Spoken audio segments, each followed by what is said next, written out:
Bismillahirrahmanirrahim. Alhamdulillah rabbil alamin. Wa bihi nasta'in ala umuri dunya waddin. Wassalatu wassalam ala asyrafil anbiya wal mursalin sayyidina Muhammadin wa ala alihi wa sahbihi ajma'in. Qala al-musannif al-imam hujjatul Islam Abu Hamid Muhammad bin Muhammad al-Ghazali rahimahullah wa nafa'ana bi ulumihi. Wa kullul alam ka baitin wahid was sama'u saqfuhu fala ujubu minka annaka tadkhulu baita ghaniyin fatarahu muzawwaqan bis-sabghi mumawwahan biz-zahab fala yanqati'u ta'ajjubuka minhu wala tazalu tadhkuruhu wa tasifu husnahu tula umrik wa anta abadan tanzuru ila hadzal baitil azim wa ila ardihi wa ila saqfihi wa ila hawaihi wa ila ajaibi amti'atihi wa gharaibi hayawanatihi wa bada'i nukushihi summa la tatahaddatsu bihi wa la taltafitu biqalbika ilaihi fama hadzal baitu duna dzalikal bait alladhi tasifuhu bal dzalikal baitu huwa aidan juz'un minal ard allati hiya akhassu ajza'i hadzal bait ila akhirih. Makna kalamul imam Al-Ghazali rahimahullah wa nafa'ana bi ulumihi fid dharain. Maka sekalian alam itu seperti satu rumah.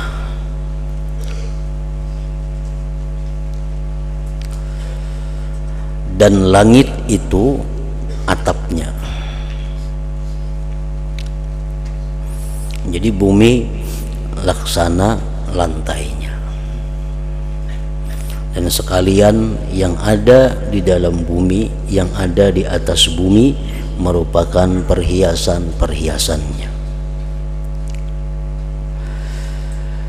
Dan yang mengherankan darimu adalah bahwa kamu memasuki rumah orang kaya. Maka kamu melihatnya rumah orang kaya tadi dipercantik dengan cat, disapuh dengan emas, lalu tidak putus-putus kagummu daripadanya, dan kamu senantiasa mengingatnya, dan kamu mensifatkan kebagusannya sepanjang umurmu. Dan sedangkan kamu memandang selamanya kepada rumah yang besar ini, yaitu bumi, langit,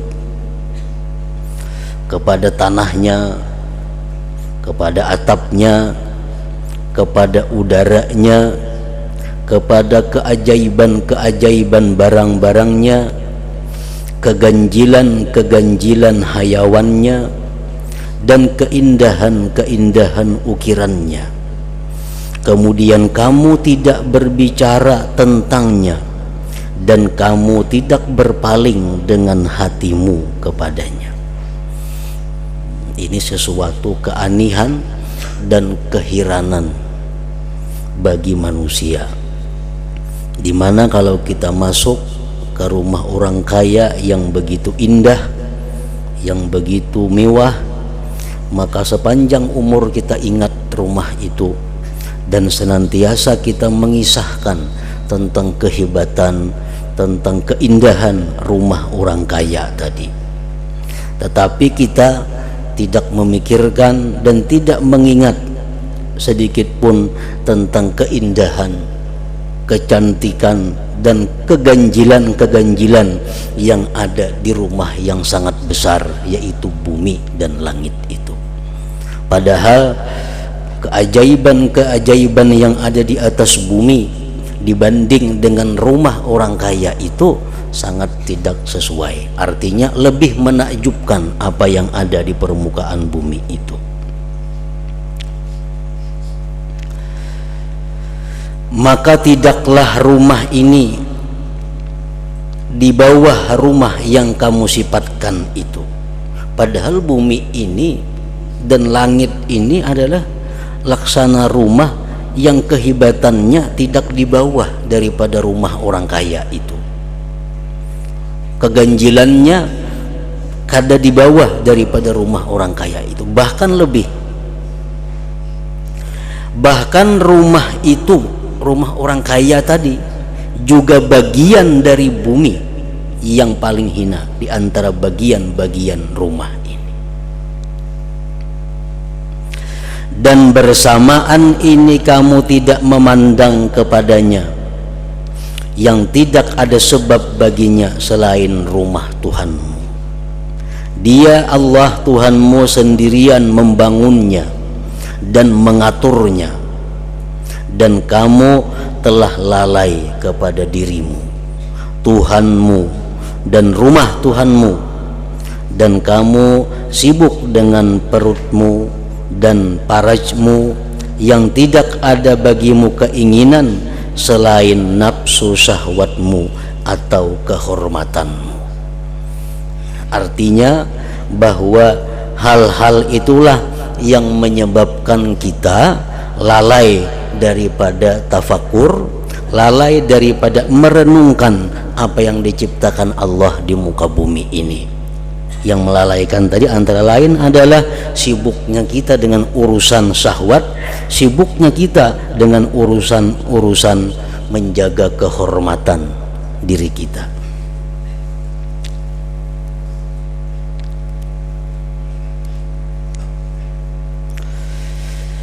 Disebutkan dahulu bahwa termasuk yang mencegah manusia itu tafakur ada 10 perkara. Di antara lain adalah hubbus sana. Hubbus sana artinya apa? Suka dipuji orang. Karena kita ingin selalu dipuji orang, selalu ingin disanjung orang, akhirnya kita lupa merenungi apa yang diciptakan Allah. Disebutkan lagi dahulu bahwa yang menghalangi kita tafakur adalah kita terlalu banyak makan, terlalu banyak guring dan seumpamanya. Nah, itulah hal-hal yang membuat manusia ini terlupakan daripada tafakur terhadap apa yang diciptakan oleh Allah Subhanahu wa taala. Padahal di dalam Al-Qur'an tidak sedikit Allah memerintahkan, "Qul," katakan wahai Rasul kepada umatmu, "Siru fil ardh, panzuru," berjalanlah kamu di muka bumi ini. Panzuru, tengok dan pikirkan. Banyak ayat di Al-Quran seperti itu. Siru, berjalanlah kamu fil ardh, di muka bumi. Panzuru, pikirkan olehmu. Nah, karena hal-hal tadilah yang menyebabkan kita terhalang daripada tafakur itu. Puncak nafsu syahwatmu adalah bahwa kamu memenuhi perutmu.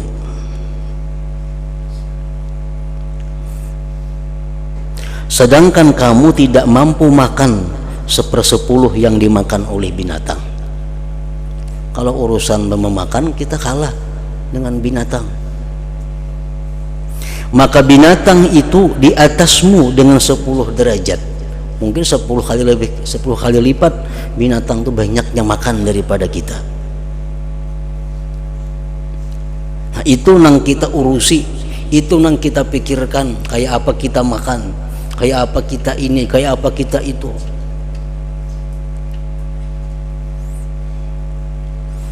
Nah, urusan ini nang menghalangi kita untuk bertafakur. Nang dipikirkan pasti urusan makan, pasti urusan guring, pasti urusan syahwat atau nafsu jasmani. Itu yang menyebabkan kita terhalang daripada tafakur. Kita hendak berjalan misalnya ke mana, beribadah umpamanya, hendak beribadah, hendak ziarah atau hendak umrah. Tadudi kita memikirkan kayak apa caranya beribadah itu nang bagus, kayak apa ibadah itu supaya diterima Allah. Itu tadudi pikiran kita. Yang pertama kita pikirkan di mana kita guringnya, di mana kita makannya, berapa kali sehari makannya. Padahal yang kita tujuannya rencananya adalah ibadah. Tujuan rencana beribadah. Tapi yang kita pikirkan justru urusan yang bukan ibadah.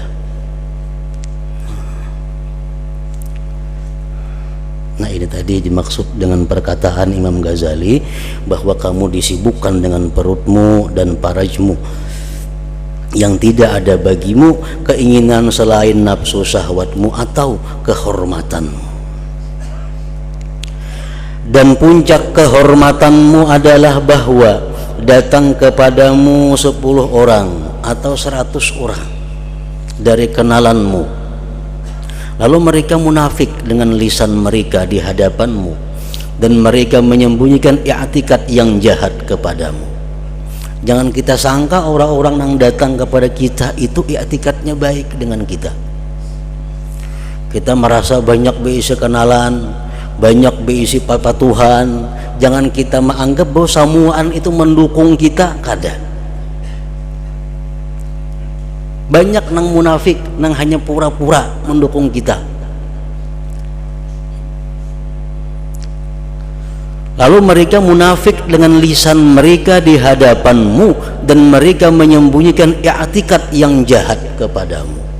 Kita berusaha menjaga citra diri, menjaga kehormatan. Itu kita pikirkan benar kayak apa supaya jangan rusak nama baik kita. Tujuannya apa? Supaya banyak orang suka kepada kita, supaya banyak orang yang datang kepada kita. Padahal yang datang kepada kita itu belum tentu samuaan menganggap kita ini baik. Barangkali di antara mereka banyak yang hanya di lisannya mengetikatkan kebaikan, tapi dalam hatinya berlawanan. Dan jika mereka membenarkanmu dalam kecintaan mereka kepadamu, andai kata nang patuhan kita, kenalan kita, samuaan baik lawan kita, zahir dan batinnya baik, bujur-bujur baik, maka mereka tidak memiliki, kada mampu juga bagimu dan bagi mereka akan manfaat, mudarat, mati, hidup dan bangkit kembali.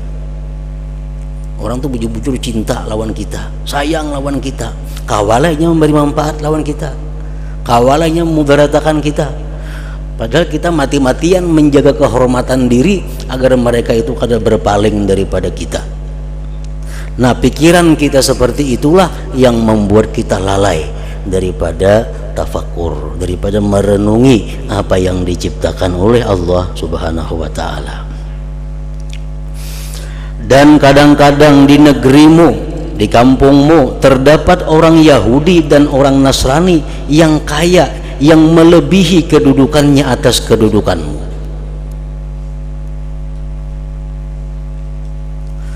Dan kamu menyibukkan diri dengan tipu daya ini dan lalai dari memandang kepada keilukan kerajaan langit dan bumi. Kemudian kamu lalai dari memperoleh kenikmatan dengan memandang kepada keagungan Raja alamul malakut dan alamul mulki.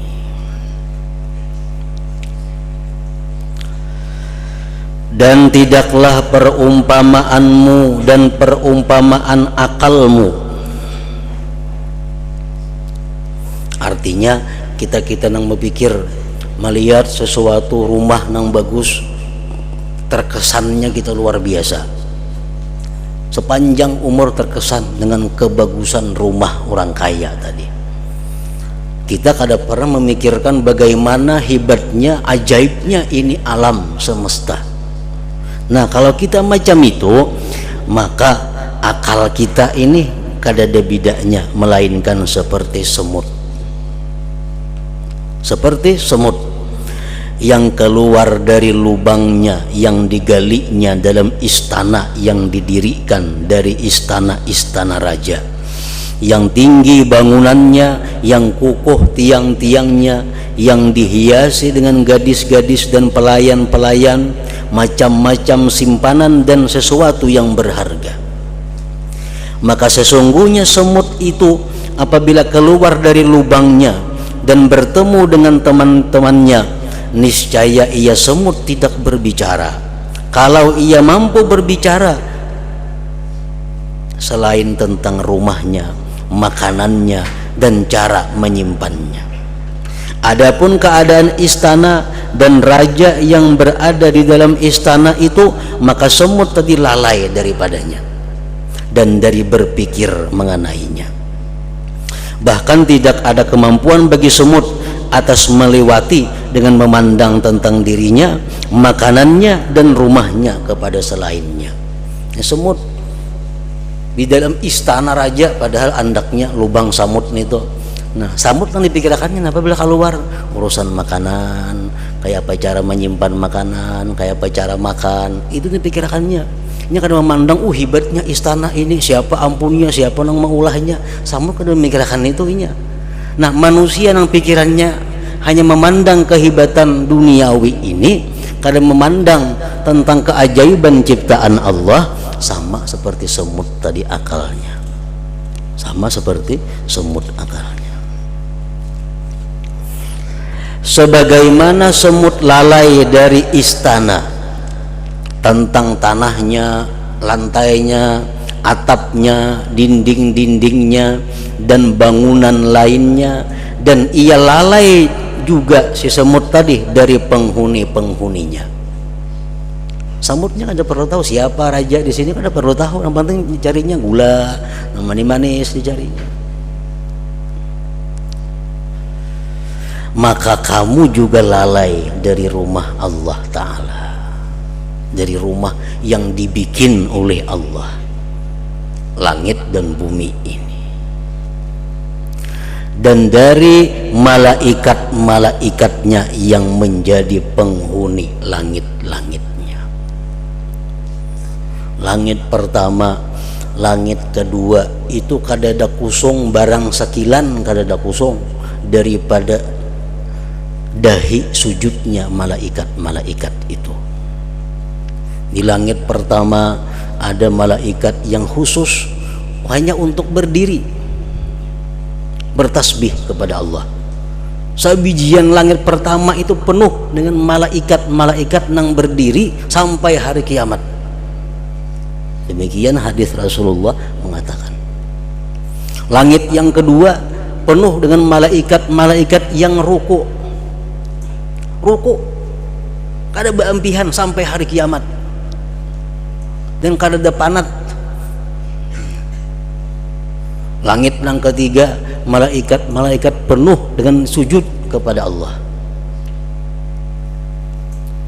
Nah, kita kada sampai memikirkan kepada hal-hal itu, bahwa malaikat-malaikat itu bisa sujud sedemikian lawas, bisa ruku sedemikian lawas, agar diciptakan oleh Allah Subhanahu wa Ta'ala.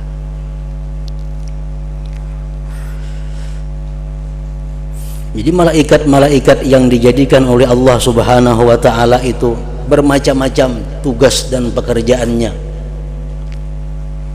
Dan malaikat-malaikat yang diciptakan Allah itu sedikit pun kada bergisir, kada berubah daripada apa yang ditetapkan oleh Allah. Ya Tuhan, ikam wahai malaikat, tugas ikam membaca subhanallah sampai hari kiamat. Itu pang dibacanya. Kalau pang taka alhamdulillah kada mau. Malaysia taka Allahu Akbar kada mau. Ada malaikat yang ditugasi ini, itu pang digawinya sampai hari kiamat.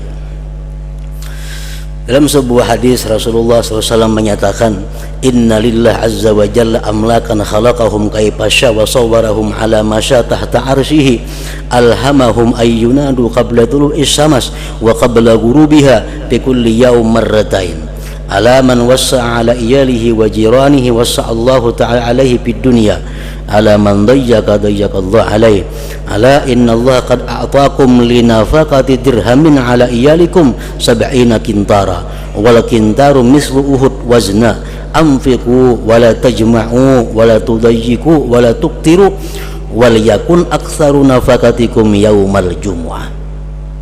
Sesungguhnya Allah ada mempunyai malaikat yang dia ciptakan bagaimana dia menghendaki di bawah arasnya Allah. Malaikat ini tugasnya apa? Tugas malaikat ini hanya berseru 2 kali sehari, sebelum subuh dan sebelum tenggelam matahari. Itu aja gawiannya. Habis itu diam sepanjangnya. Karena bila sebelum subuh berteriak, malaikat ini berseru. Nah, apa yang diseruakannya? Ala man wassa'a ala iyalihi wa jiranihi wassa'a Allah ta'ala alaihi fid dunya. Ketahuilah, orang yang melapangkan keluarganya dan tetangganya, Allah lapangkan dia di dalam dunia. Ala man dayyakallahu alaih. Siapa yang menyempitkan atau kikir kepada keluarganya atau jirannya, Allah sempitkan dalam kehidupannya. Ala ketahui ulihmu, sesungguhnya Allah memberikan kamu untuk nafkah 1 dirham atas keluargamu diganjar dengan 70 kintar. 1 kintar itu setimbangan gunung Uhud. Maka nafkahkanlah hartamu, dan jangan kau kumpulkan, dan jangan kau sempitkan, dan jangan kau kikir, dan hendaklah nafkah kamu itu terbanyak, artinya diperbanyak yaumal jumu'at, pada hari Jumat. Nah, itu aja tugas malaikat nih. Bisukan berseru nih itu ranainya. Kayaknya parak maghrib nih itu pulang diucapakannya sampai hari kiamat.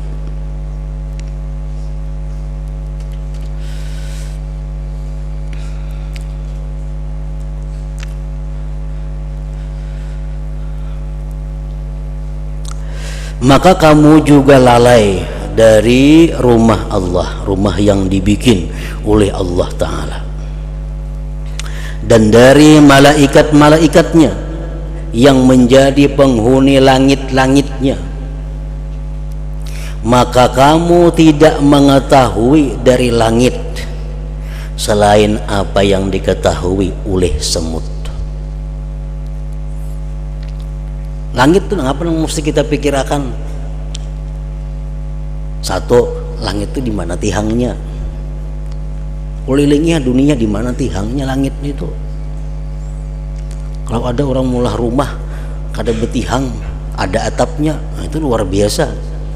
Ganjilnya, anehnya. Nah, langit itu satu kada betihang. Nah, yang kedua, langit itu kada ada betali. Mang begantung ke mana? Kada ada. Nah, itu salah satu yang kita tafakurkan, yang akhirnya kita mengagumi ciptaan Allah Subhanahu wa Ta'ala itu. Maka kamu tidak mengetahui dari langit selain apa yang diketahui oleh semut. Bila mendung pacang hujan tu benaham pacangan. Dari atap rumahmu, dan kamu tidak mengetahui dari malaikat-malaikat langit selain apa yang diketahui oleh semut dari kamu dan dari penghuni rumah-rumahmu. Tetapi tidak ada bagi semut jalan kepada mengenalmu dan mengetahui keajaiban-keajaiban istanamu dan keindahan-keindahan ciptaan pencipta padanya. Adapun kamu, maka bagimu ada kemampuan. Samut itu memangnya kada diberi sesuatu oleh Allah untuk mengenali itu. Jadi samut itu wajar aja, munnya kada kenal lawan raja nang di istana itu wajar. Samutnya kada kenal lawan pelayan-pelayannya itu wajar. Karena samut diciptakan bukan untuk mengenali itu. Nah, adapun kamu manusia, maka bagimu ada kemampuan. Kita ada diberi kemampuan untuk berkeliling pada alamul malakut dan mengetahui dari keajaiban-keajaibannya, akan apa yang para makhluk lalai daripadanya. Dalam sebuah hadis riwayat Dailami menyebutkan, Inna lillahi ta'ala bahran min nur, hawlahu malaikatun min nur, ala khailin min nur, bi aidihim mihrabun min nur, yusabbihuna hawla dhalikal bahar, subhana dzil mulki wal malakut, subhana dzil izzati wal jabarut, subhanalladzi hayyun la yamut, subuhun quddus rabbul malaikati war ruh. Ujar Nabi kita itu tasbih malaikat, yang mana mereka itu berkeliling di lautan cahaya. Di mana letaknya lautan cahaya itu? Di atas langit yang ketujuh sampai ke arasnya Allah Subhanahu wa ta'ala. Itu lautan daripada cahaya. Nah, di situ ada malaikat-malaikat nang tugasnya tadi bertasbih itu.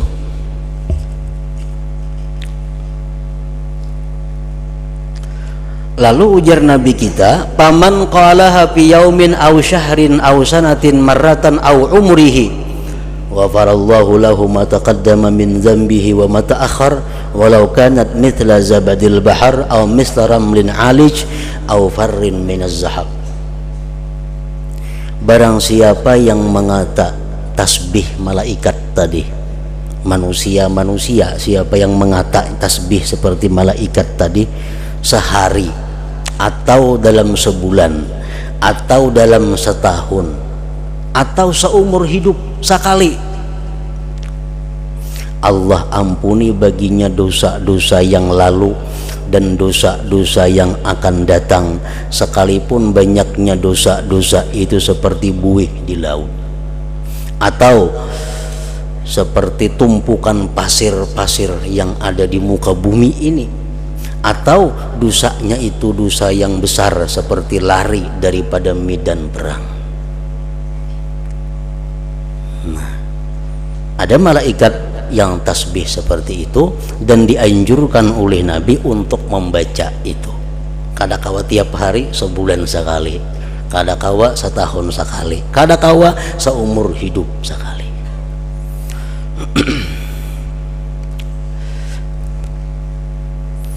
Nah, jadi baik kita baca seumur hidup sekali barang ini. Nah, jadi kalau membacakan diiringi kena artinya dahulu. Subhana dzil mulki wal malakut, maha suci Tuhan yang mempunyai alam mulki dan malakut. Subhana dzil izzati wal jabarut, maha suci Tuhan yang mempunyai kemuliaan dan alam jabarut. Subhanal hayyil ladzi la yamut, maha suci Tuhan yang hidup dan tidak mati. Subuhun kudus, maha suci Rabbul malaikati war ruh, Tuhannya malaikat dan roh. Nah, itu artinya.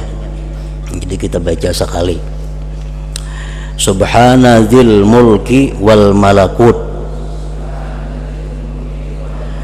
Subhana dzil izzati wal jabarut, Subhanal hayyil ladzi la yamut, Subuhun kudus Rabbul malaikati warruh. Nah, seumur hidup sekali membaca itu diampuni Allah dosanya yang telah lalu dan yang akan datang.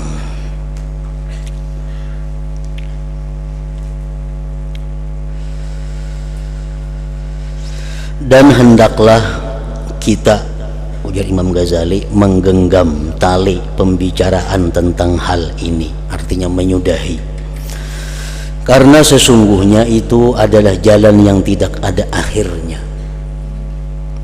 Jikalau kita menyelidiki dalam umur yang panjang, niscaya kita tidak mampu menjelaskan apa yang dikaruniakan oleh Allah Ta'ala atas kita dengan makrifat kepadanya. Artinya kalau kita tafakkur terhadap ciptaan-ciptaan Allah, umur kita sepanjang apapun kada ada habisnya, kada mayu, kada cukup. Dan semua apa yang kita ketahui itu sedikit sekali, lagi tidak berarti dibandingkan dengan apa yang diketahui oleh sejumlah ulama dan aulia. Artinya pengetahuan-pengetahuan tentang keajaiban ciptaan Allah yang kita ketahui ini kada ada artinya dibandingkan apa yang diketahui oleh para ulama dan aulia. Dan apa yang diketahui oleh mereka itu sedikit sekali lagi tidak berarti dengan dibandingkan kepada apa yang diketahui para nabi alaihim assalatu wassalam. Dan sejumlah yang diketahui oleh mereka para nabi itu sedikit dengan dibandingkan kepada apa yang diketahui oleh nabi kita Muhammad sallallahu alaihi wasallam. Dan apa yang diketahui oleh para nabi semuanya itu sedikit dengan dibandingkan kepada apa-apa yang diketahui oleh para malaikatul muqarrabun seperti malaikat Israfil, Jibril dan lain-lain. Kemudian semua ilmu para malaikat, jin dan manusia apabila dibandingkan kepada ilmu Allah subhanahu wa ta'ala niscaya tidak berhak dinamakan ilmu seluruh ini dibandingkan lawan Allah kada kalau disebut ilmu ngarannya, tetapi mestinya dinamakan kepada ketercengangan, kebingungan, keteliduran dan kelemahan itu lebih dekat. Maha suci Tuhan yang memberi makrifat kepada hamba-hambanya akan apa yang dimakrifatinya. Kemudian dia berfirman, wa ma'utitum minal ilmi illa qalila. Artinya, dan tidaklah kamu diberi pengetahuan melainkan sedikit. Maka inilah penjelasan ikatan-ikatan jumlah yang berkeliling padanya pikiran orang-orang yang berpikir tentang makhluk Allah Ta'ala dan tidak ada padanya pemikiran tentang zat Allah Ta'ala. Tetapi pasti diperoleh faidah dari berpikir tentang makhluk akan makrifat kepada pencipta. Artinya ulahannya aja sehebat itu, apalagi penciptanya, kebesarannya, keagungannya dan kekuasaannya. Dan setiap kali kamu memperbanyak makrifat tentang keajaiban ciptaan Allah Ta'ala, maka makrifatmu dengan keagungannya dan kebesarannya itu lebih sempurna. Ini adalah sebagaimana kamu membesarkan orang alim disebabkan makrifatmu akan ilmunya. Maka kamu senantiasa melihat kepada keganjilan demi keganjilan dari karangannya atau syairnya, maka kamu bertambah makrifat dengannya, dan dengan kebaikannya kamu bertambah menghormatinya, mengagungkannya dan memuliakannya, sehingga setiap kata dari kata-katanya, setiap bait syair yang menakjubkan dari bait-bait syairnya itu menambahkannya akan tempat dari hatimu yang mendorong mengagungkannya di dalam dirimu. Nah, jadi ini perbedaan antara manusia dengan Rasulullah sallallahu alaihi wasallam dan Allah Ta'ala.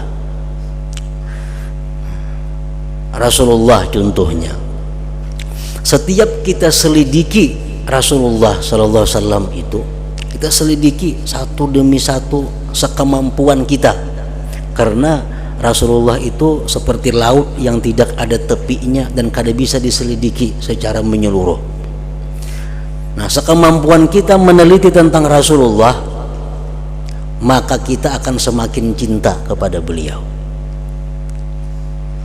Teliti mulai daripada kaki Rasulullah, rambutnya sampai perangainya, kata-katanya, tidurnya, apapun teliti kita cari tentang perbuatan Rasulullah, tentang keganjilan, kehebatan daripada akhlak beliau, pasti kita akan bertambah cinta dengan beliau.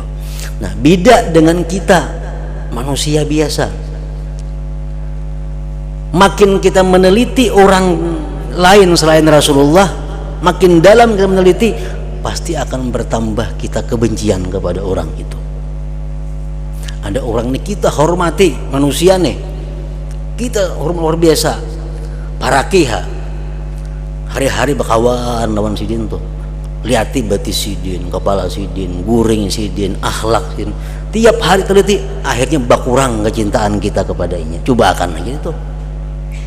Nah, ini perbedaan antara manusia biasa dengan manusia seperti Rasulullah sallallahu alaihi wasallam. Jadi kalau kita makin dekat, makin kenal kepada Rasulullah, makin cinta. Kalau kita makin dekat, makin kenal kepada yang bukan Rasulullah, makin kada katuju. Makin kada katuju.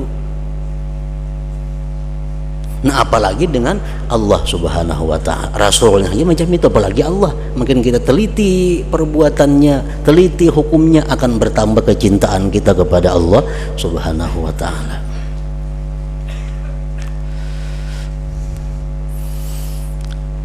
Kalau sejauh-jauh umpamanya bini kita aja teliti ya tunggu dikitan. Kada usah orang lain. Teliti tiap hari, teliti kayaknya kada ketuju lagi lawan bini. Bini lawan laki kayak itu juga. Karena itulah sudah manusia, makin didalami makin nampak kekurangannya, makin dalam makin nampak kekurangannya. Kenapa? Karena manusia berasal daripada yang kurang juga. Rasulullah berasal daripada nur, daripada cahaya. Itu perbedaan antara manusia dengan Rasulullah.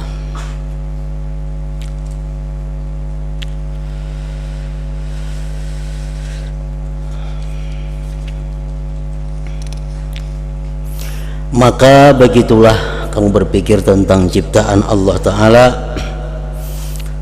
karangannya dan susunannya, dan setiap yang ada dalam wujud alam ini dari ciptaan Allah dan karangannya dan pandangan dan pemikiran padanya itu tidak akan berakhir selamanya, kada akan tuntung-tuntungnya.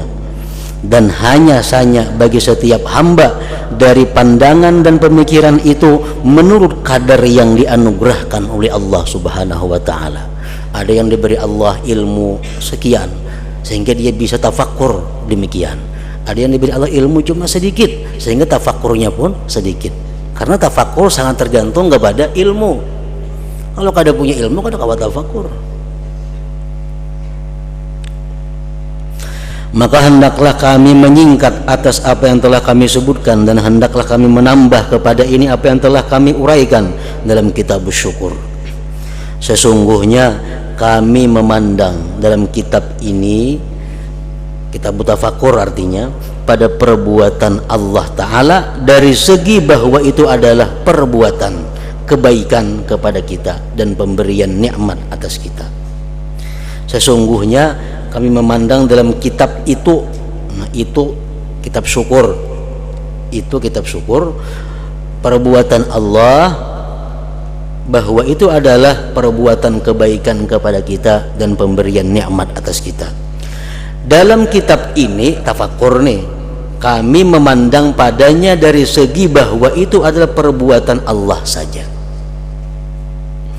dan setiap apa yang kami pandang padanya, maka bahwa ahli tabiat, tinggal ahlinya, maka bahwa ahli tabiat memandang padanya dan pandangannya itu menjadi sebab kesesatannya dan celakanya. Nah, lain pandangan orang yang diberi Allah hidayah dengan pandangan orang yang ahli tabiat. Ahli tabiat orang-orang yang menyatakan bahwa sesuatu yang di alam ini adalah terjadi sesuai dengan alamnya. Kenapa hujan terjadi? Karena ini ada hujan. Ini kada memandang kepada Allah. Nah, ilmu-ilmu seperti itu menambah sesat seseorang. Ini kada berpikir bahwa yang menghujanakan ini Allah, itu hanya sebabnya aja kada berpikir. Yang hujan terjadi karena air laut, karena ini, karena itu jadi hujan.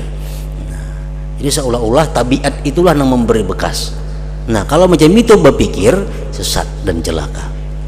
Dan orang yang diberi taufik itu memandang padanya. Nah, orang yang diberi taufik hidayah memandang bahwa semua itu Allah.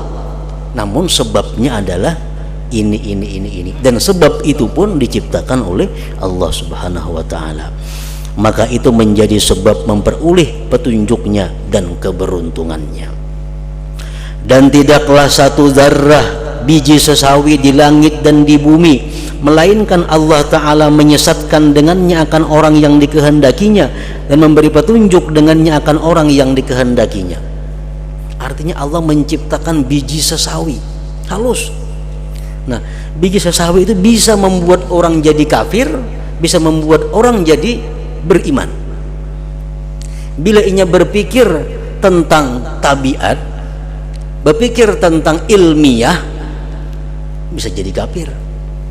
Kalau dia berpikir bahwa ini adalah ciptaan dari Allah, nah bisa menambah keimanannya. Dalam Al-Quran contohnya, Allah membuat satu contoh dalam Al-Quran itu nyamuk atau kebibitak. Kan Quran ada nyamuk, ada kebibitak, ada. Nah, Allah memfirmankan itu, banyak orang-orang yang tambah sesat, banyak orang yang tambah beriman. Yang sesat apa Tuhan maulah nyamuk, ini diulah contoh, kadang-kadang baik pada nyamuk lagi. Nah, ini jadi sesat. Dan itu banyak terjadi di masa zaman Nabi kita. Nah, orang-orang yang diberi taufik oleh Allah, mereka melihat bahwa setiap Allah membuat contoh itu pasti ada rahasia yang tersembunyi di dalamnya. Nah, itu menambah keimanannya. Maka barang siapa memandang pada perkara-perkara ini dari segi bahwa itu adalah perbuatan Allah Ta'ala dan ciptaannya, maka ia memperoleh faidah daripadanya akan ma'rifat dengan keagungan Allah Ta'ala dan kebesarannya, dan ia mendapat petunjuk dengannya. Dan barang siapa memandang padanya dengan membatasi pandangan kepadanya dari segi memberi bekas sebagiannya pada sebagian yang lain, tidak dari segi terkaitnya dengan musabbibul asbab Allah Subhanahu wa Ta'ala, maka ia celaka dan hina. Maka kita berlindung kepada Allah Ta'ala dari kesesatan dan memohon kepadanya agar menjauhkan kita dari tempat tergelincirnya tapak kaki orang yang jahil dengan karunia-Nya, kemurahannya, anugerahnya, kebaikannya dan rahmatnya. Tammal kitabut tasi min rub'il munjiyat walhamdulillah wahdah wa salawatuhu ala Muhammadin wa alihi wa salam. Selanjutnya insyaallah kita sambung kitabul khauf war raja.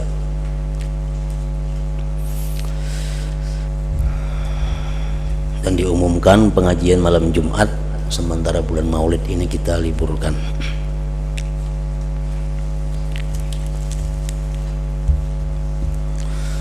Afdalul dzikri fa'lam annahu la ilaha illallah Muhammadur Rasulullah, la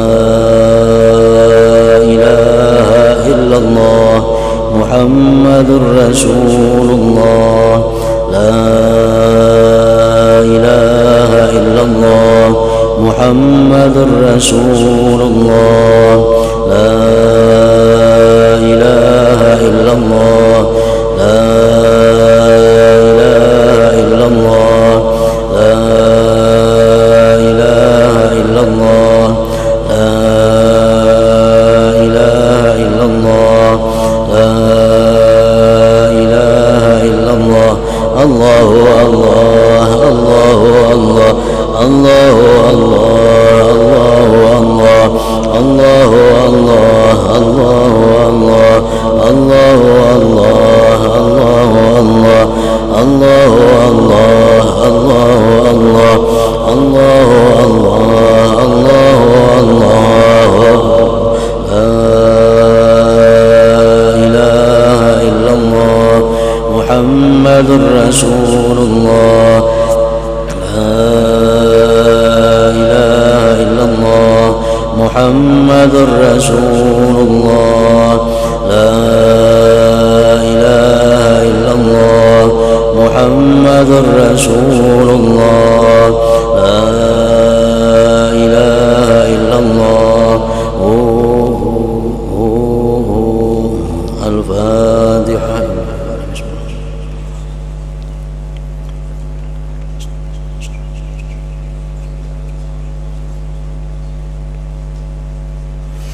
يا أيها الرجل منه شفاعة صلوا عليه وسلموا تسليما اللهم صل وسلم وبارك